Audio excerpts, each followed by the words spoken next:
It's Friday, March 27th, 2020, and here's what's happening. We start with some breaking news out of Cattaraugus County, where officials there confirmed to us now the first confirmed case of the novel coronavirus, COVID-19. They say that the case is from someone who lives in the northwestern portion of the county.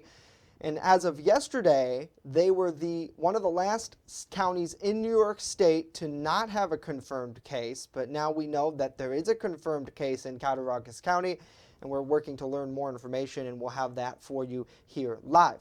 Plus, Jamestown Public Schools Superintendent joins us live on the program with an update on how the schools are dealing with the COVID-19 pandemic.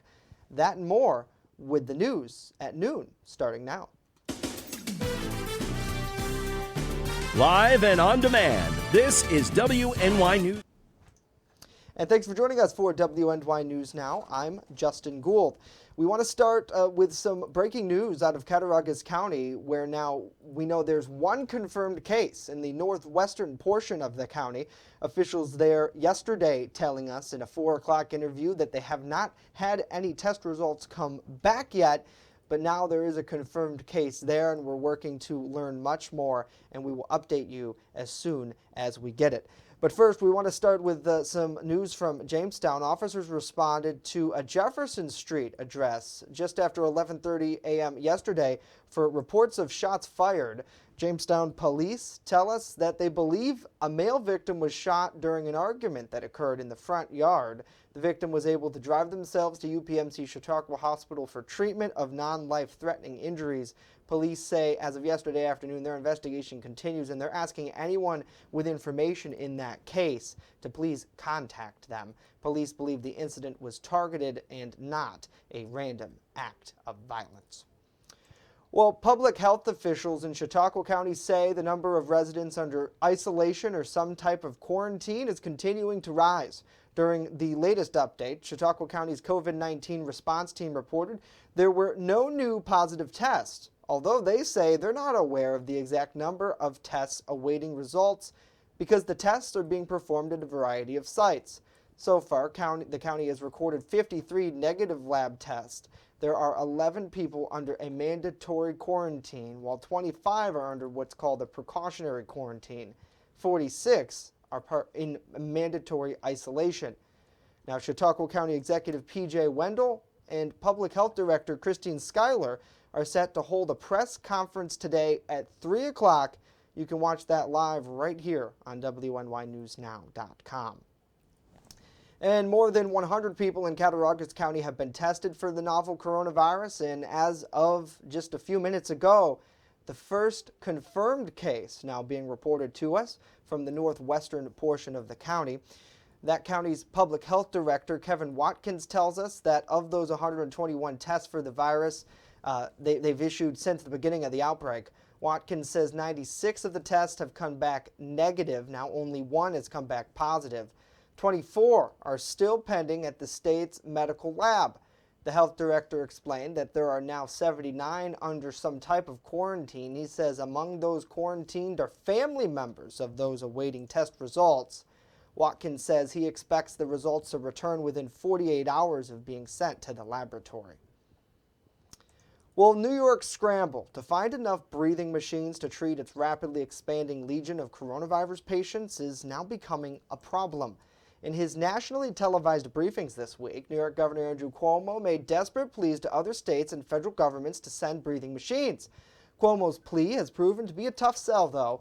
For one, the devices are already in short supply nationwide. The machines, also known as ventilators, are necessary for several ill patients, and there aren't enough to meet the projected needs as the virus continues to spread. Non-COVID patients are normally on ventilators for 3 to 4 days. COVID patients are on ventilators for 11 to 21 days.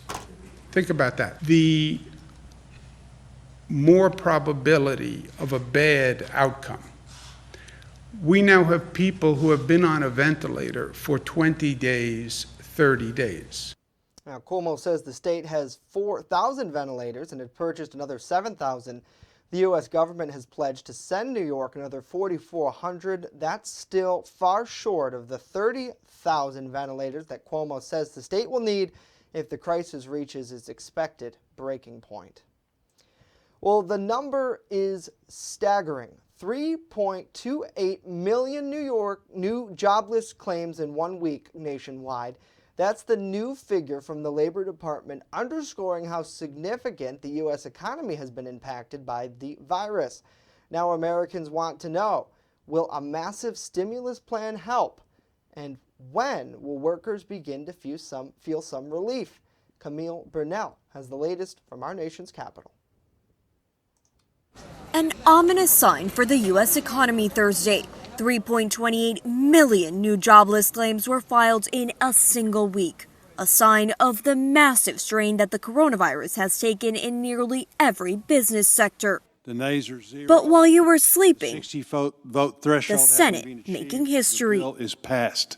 I'm proud to announce tonight not a single senator voted against this $2 trillion rescue bill, passing a record-breaking stimulus plan aimed at helping American workers and businesses impacted by the coronavirus. The package includes cash directly to American families depending on their income, up to $1,200 to individuals, $2,400 to couples, and $500 per child. Treasury Secretary Steven Mnuchin says he hopes checks will start going out in 3 weeks, but experts say it could take longer. Other elements of the plan include suspending student loan payments, protections against foreclosures, and money for the airline and travel industries. The bill now goes to the House, where it's expected to pass on Friday. Speaker Nancy Pelosi touting the bill, but this package is just the beginning. We want more, this was a big, strong step. With the death toll and confirmed cases continuing to rise, getting healthcare workers the resources they need will be a top priority for lawmakers going forward. In Washington, I'm Camila Bernal reporting. Camila, thank you. For more on the package and what specific funding families could get here, we have a link at WNYNewsNow.com. Well, on Saturday, millions of people around the world will be left in the dark on purpose because at 8:30 p.m. local time, it's considered Earth Hour, a time when everyone is considered to turn off the lights. The annual event is organized by the Worldwide Fund, and it started as a way to decrease energy waste. In 2007, Earth Hour made its debut in Sydney, and the movement has grown across the globe. According to its website, Earth Hour is now one of the world's largest grassroots movement in the environment, engaging millions of people in more than 180 countries and territories. And certainly that event may serve as more than just trying to help the environment, as maybe we all could take a little break from this coronavirus coverage. Hopefully everyone is having a good day, and we thank you for joining us here on WNY News Now as we continue to put facts over fear. And I do want to let you know, if you're just joining the broadcast, we now have a confirmed case of the virus in Cattaraugus County. Officials there telling us that in the northwestern portion of the county, one person has tested positive for the virus. They were awaiting tests for at least 48 hours there in the county. And so far, hundreds of people have been tested and have been cleared, but now a confirmed case. And just like officials here in Chautauqua County, they've said from the beginning that they need to act like cases are there, because even though they're not testing 100% for it because there's a limit of testing, people in the community still could have coronavirus. And in this case, Cattaraugus County now joins the long list of counties across the state and across the country who now have that virus. And we have much more on that at WNYNewsNow.com. Well, let's switch gears and get a check of our First Defense weather forecast. Chief Forecaster Dakota Hunter joins us now with a live look over downtown Jamestown. And I see the camera's been moved, Dakota. I like it. Yes. So instead of giving you the live look down Washington Street, we kind of moved the camera down to give you a little bit of a different perspective here. And this is looking down Lafayette Street, going down by Lafayette Street here, but the clouds are hanging tough today, but the clouds will break up a little bit later in the day. Nothing returning right now on radar, but the radar is going to be getting active once again as we head into the weekend. Now, we had a little bit of fog this morning. All that fog has lifted, and all the airport locations around the region are doing good in terms of visibility. And in terms of temperatures, this is where we're at right now. We're still held down into the upper 30s to lower 40s for most areas right now, but expect these temperatures to rise. Tidioute already up to 48. These temperatures are going to continue to rise through the afternoon as the sun breaks out. How about yesterday? 61 degrees was the official high at the airport yesterday. It was fantastic yesterday.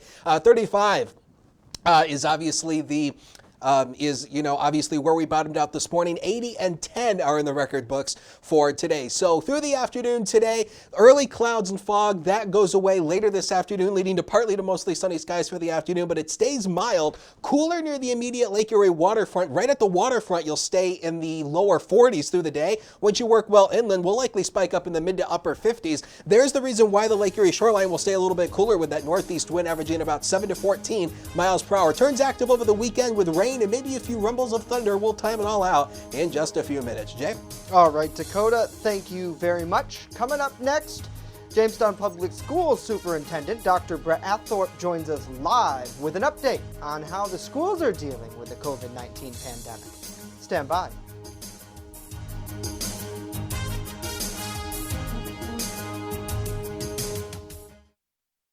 With coverage that matters. This is WNY News Now. EagleZip.com is your local one-stop shop for all of your home and business computer needs. Located on Fluvan Avenue Extension, just outside of Jamestown, EagleZip.com sells and services all brands of desktops and laptops, as well as servers and network equipment for your business. All new computer sales include transferring your data from your old computer plus a 2-year warranty. Call EagleZip.com today. Stop by EagleZip.com today and let us make computers easy for you. This is Christine Schuyler, Chautauqua County Public Health Director, with a very important message. We need you to make every effort to protect yourselves and our healthcare workers. If you absolutely don't need to go out, don't. If you have a mild cold or flu-like symptoms, with or without a fever, stay home. If your symptoms are severe, call your healthcare provider. Do not go to the emergency room or urgent care. Do not call 911 or go to the ER unless you are experiencing a life-threatening emergency. The best ways you can help prevent the spread of COVID-19 are to wash your hands often with soap and water, cover your cough, avoid close contact with others. Please stay home. You're watching WNY News Now, your source for breaking news. And welcome back to WNY News Now. Joining us live is Jamestown Public Schools Superintendent Dr. Brett Athorpe with more on the district and how they're dealing with the COVID-19 pandemic. Superintendent Athorpe, we thank you so much for being here today.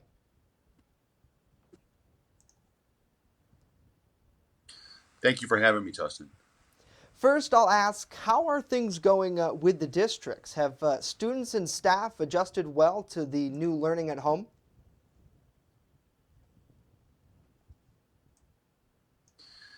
Well, we certainly have adjusted, Justin. I don't know if well is the right word to use. Very proud of our school and our community.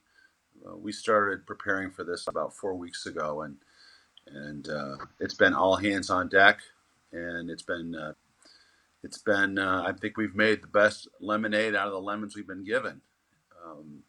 The governor has, in his executive orders, in closing schools, have charged schools with 3 things.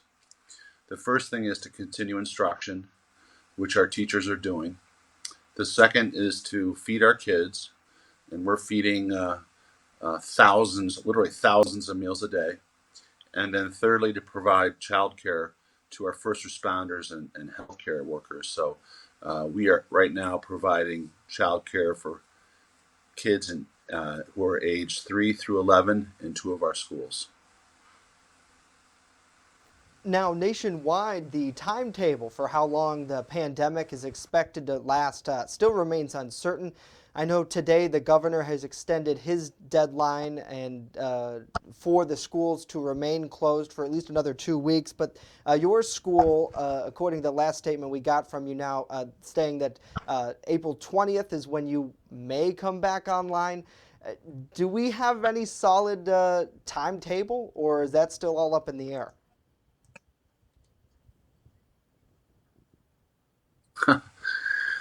That's a great question. So the governor has decided to close schools at 2 week intervals. And as you said, he just announced that he was closing schools until the middle of February, I think April 15th. The superintendent of schools also has the authority to close schools if they feel that school being opening provides a risk to students. And I've not seen anything in the data, and I watch this stuff every day, Justin, that will suggest that this is somehow going to be it's going to be safe for kids to be back in school on April 20th. Now, that would be great. I mean, if it would be great if the virus was gone and our schools could be safe. So I'm very pessimistic about our schools opening up before April 20th. Do you know if the state's testing will continue as normal, or will that be rescheduled because of these changes?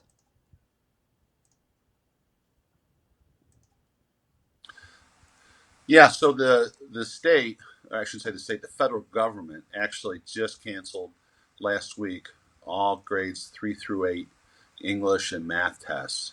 Those are tests that every student in the country are required to take. They've been canceled. We've not heard anything out of the state education department about what their plans are for the Regents exams. Nothing. And we expect to hear something soon. The advanced placement organization announced that they're going to still hold their tests, but they're going to take the AP test. The AP tests will be administered online, and they're going to send out details on April 3rd. And as another really important note here for people is that as this continues, students still have the opportunity to get school resources. Obviously, school is still very much in session in a much different format. Can you kind of tell us a little bit about how that effort has been going to continue education within the district?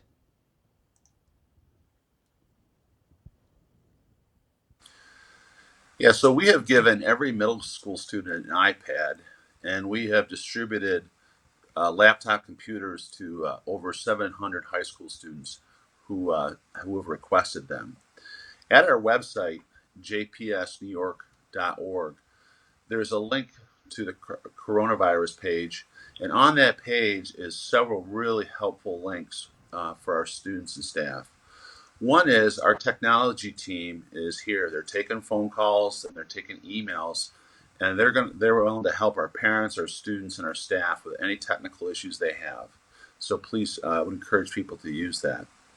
There's also a questions email address on that page. I believe it's questions@jpsnewyork.com, where a student or a parent can literally ask anything they're wondering about, whether they need curriculum materials or they want to know about food. They send their questions into that email address, and we farm it out to the right professional, and we get right back to them right away. Now, at the very start of the pandemic, you, during a press conference with the mayor, announced that a very comprehensive plan to try to keep students fed. How has that meal plan been going so far?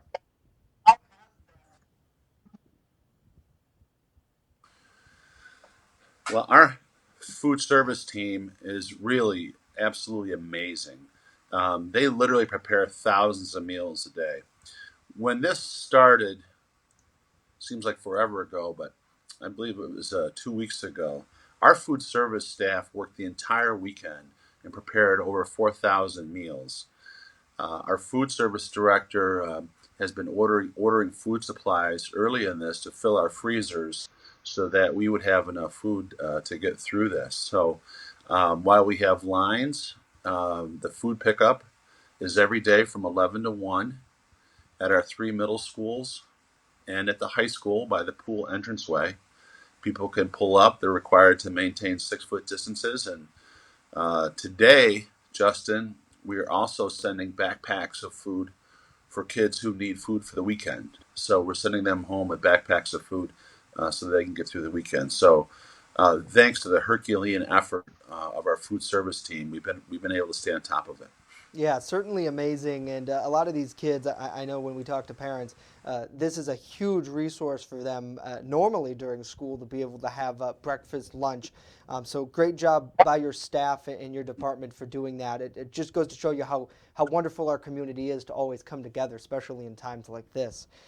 We've had viewers reach out asking if there's still plans to hold a prom and graduation. Are you working on plans to try to adapt those events?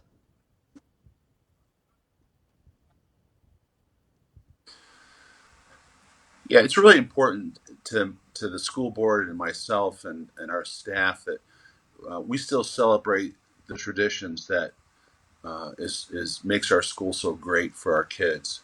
And yes, we're going to have a yearbook. Yes, we're going to have a prom. Yes, we're going to have a graduation. They just will probably look different, but we are committed. And I speak frequently with a high school principal about this, and he's committed too, Mr. Williams. We're committed to have those celebrations. We just don't know what they're going to look like at this time. Yeah, certainly, and those are very important, as you said, celebrations for students, and I'm sure that, especially as a senior, they really look forward to that time, so it would be good if that could be provided. And I've noticed the district has been really keeping people in the know on their Facebook page, showing off different distinct learning efforts. And yesterday, some Love Elementary School teachers held a neighborhood caravan, as it's been deemed. Can you tell us about this event? We have some pictures from that. It looked to be really special.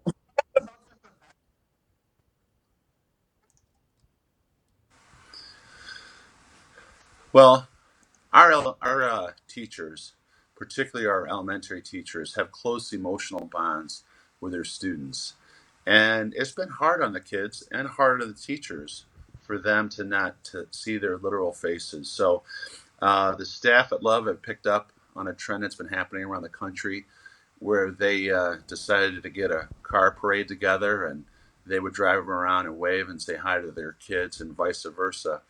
And it's so important to do stuff like that, particularly with our young kids, because this is so new to them, and their routines have been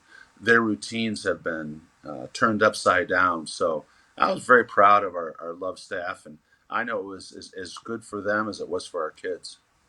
Yeah, and certainly it seemed like looking at the pictures online, they really did enjoy their time there. And you have been trying such a modern approach to talking to parents directly in the community. I know this morning you held the Facebook Live, and you did some last weekend as well, kind of talking to parents, answering questions on that one-on-one environment.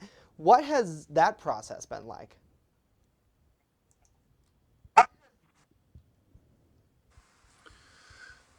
Well, the mental health of our school family is really important to me, Justin. And one of the types of grief and stress that we're feeling now is anticipation, right? What about graduation? And what about my report card? And am I going to move up a grade? What about baseball? There's all kinds of stressful what ifs. So it's important for me to be transparent with our community and give them direct access. And I, honestly, I stumbled on Facebook Live last Saturday. I saw we had over 6,000 engagements on our page, and while I don't have many answers for their questions, I think they feel better knowing that I'm telling them straight. I'm not withholding any information from them, and I find it to be I find it to be a good medium. Today, talking with the kids, I recognize some of the kids on Facebook. They're high school kids. I know it felt good for me personally to connect with them personally. and I think the same would be true for them. But yeah, so tomorrow at 9 a.m., I'm going to be meeting with parents online, and then next week I'm setting up a Facebook Live event for our Spanish-speaking families, because a lot of our families in Jamestown only speak Spanish, and I'm working with a translator to have a broadcast with them sometime next week. Yeah, that's amazing to hear, and thank you so much for trying to keep them in the know. And we appreciate your time here today on the broadcast. I wish we had more time to chat, but we know you're busy, and appreciate you being here, sir. Thank you. Let's now get a check of our weather forecast with Chief Forecaster Dakota Hunter. Hey, Dakota. Justin, and as we talked about during the first weather segment, it was a warm Thursday. 61 was the official high in Jamestown yesterday, 65 in Dunkirk, also the same in Erie. Oh boy, that felt nice, and it was a struggle to get there as well. Now, because we had another above average day, we tacked another above average day onto this. 75 above average days since December 1st. We've only had 41 days where the high temperature was below average, so it definitely has been mild, and it was a climb to get there. Take a look at this. 64 last Friday. We fell all the way down to freezing last weekend, and then it's been a slow recovery since then this week, and we finally got back into the lower 60s on yesterday. So here's what's coming up here. A fantastic afternoon. We have some rain coming our way over the weekend. A storm system will be coming our way. That'll throw the rain our way with maybe I think maybe a storm or two, especially tomorrow afternoon. It turns very warm and windy on Sunday, and we could be looking at some snowflakes come mid next week, and next week starts April. Why are we going to get snow? Well, it happens sometimes.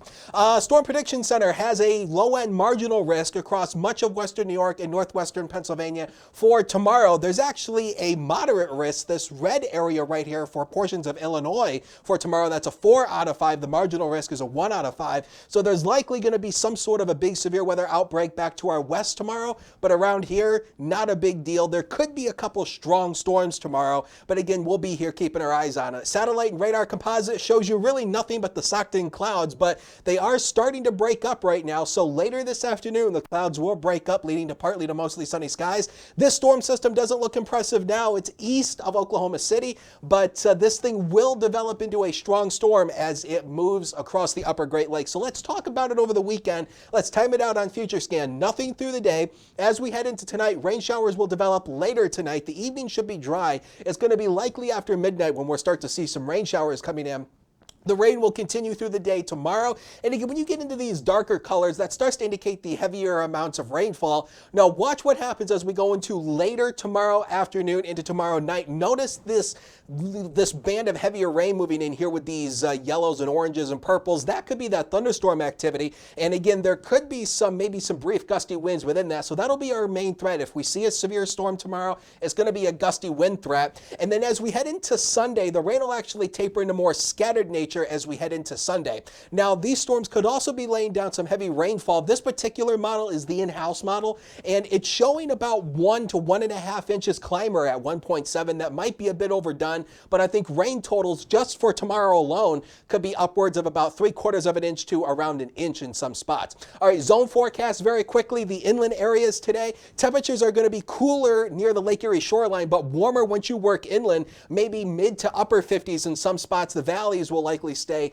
in the upper 40s. Now, how about the next 7 days of your life? They're coming up on the screen for you. 48 tomorrow, 64 on Sunday, nice and warm. But again, also with that comes with those rain showers as well. We stay mainly dry on Monday, 44, 45 on Tuesday, chance for a few rain showers. Big change in the air pattern as we head into mid to late next week with another storm system. We could be dealing with a few rain and or snow showers both Wednesday and Thursday, and we'll be held down into the upper 30s for a high temperature next Thursday. Justin? Oh, goodness, Dakota, thank you very You're welcome. much. The upper 30s. I was really looking. That's 64, though. I'll take that. I'll take that. You can keep the rest of the forecast. Thank you. Let's regroup here. We thank you so much for joining us here on WNYNewsNow.com. I want to make sure I get the latest information out to you in regards to the COVID-19 outbreak. We know as of just 20 minutes ago, Cattaraugus County now has their first confirmed case of the virus after hundreds were tested there. According to the county health department, the person lives in the northwestern portion of the county. Our journalists now are working to get more information on that. But the latest numbers from there, now 13 are under a precautionary quarantine in Cattaraugus County, 58 under a mandatory as well. And we'll have much more on WNYNewsNow.com in regards to that. In Chautauqua County, there are 3 confirmed cases of the virus. That number hasn't changed for the last few days.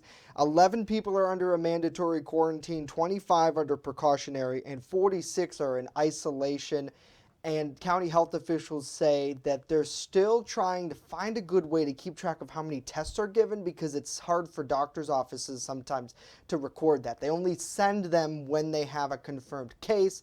The county has been getting some testing. Some doctors will say, hey, yeah, I've tested 3 people today awaiting results. So usually those people are sometimes put into those quarantines, and that's why. There is a press conference scheduled for today at 3 o'clock. You can watch that live right here. That in Chautauqua County as officials work to give an update. And I do want to take a look at the comments. Got to say hello to Linda, Chuck, Patricia, Andy, good to see you all. Samantha, Seth, hopefully you're doing well. Hello to Rob, hello to Kevin, hello to Butch, Patricia, Tabby, and Samantha. Hopefully you all are having a good day.